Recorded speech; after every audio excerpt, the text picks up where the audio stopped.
Good morning, Jeremy Dietz, Operations with Rocky Mountain Complex Incident Management Team 3.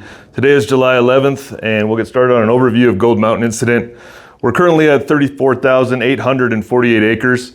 We'll start down here on the southern area of the incident, Division Zulu area, Division Alpha Bravo.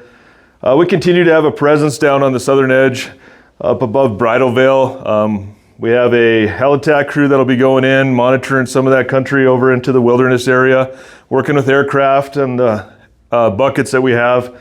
Just checking up some of that stuff farther back into this area above Bridal Veil. We want to remain vigilant in there, being above Ouray. Over on Alpha Bravo area, really good day yesterday. We're building on that with the repopulation, as I stated earlier.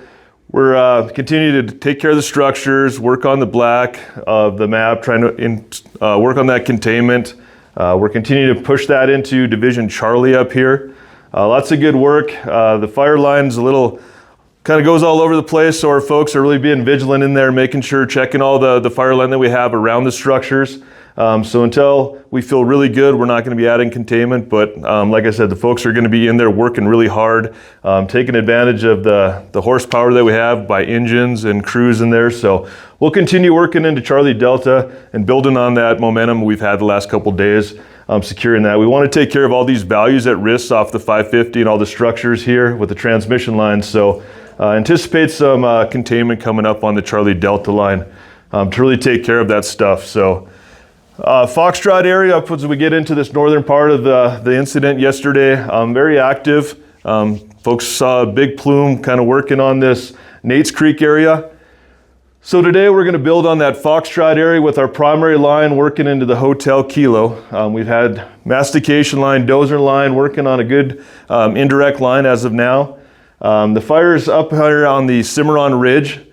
So we're maintaining that with, we got hand crews in there. And we're working on installing that primary line as well as putting a secondary line there just to give us some extra control lines up there on this east or west side of the fire. We'll look at some of the check lines coming in here with our equipment as time and space allows us, but we're going to have a heavy presence up here with this fire as it moves up the Cimarron Ridge.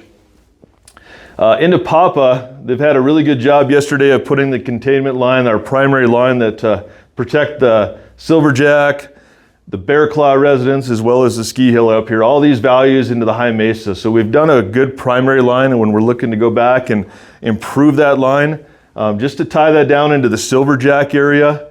And then we're looking at, yesterday we had the hand crew and some equipment down around this east fork of the Cimarrons, and we're looking at taking that from into the Silverjack. So that'll give us kind of a hook. And we'll look at possible firing operations to establish on this east fork down into Silverjack, and that will really help us build what we call an anchor, a safe area that we can take care of if this fire was to come out of the west fork, that we have an anchor point that we can build on and really protect these values at risk up here on the high mesa and the Johnson Park area. So as we're planning on this, we're trying to get, we get out ahead of this. And so some of this stuff doesn't seem like it's connected, but it is with how we're taking advantage of the topography and the fuels to get up here and establish an anchor on any activity we have down here on the West Fork. We'll continue to have air presence up here, doing the best with our fixed wing and our helicopters and really take care of that. Night operations. We still have a full complement of night operations, so they'll be covering the whole fire throughout the 24/7. So we'll continue to maintain that. And that is the end of report for the Gold Mountain incident.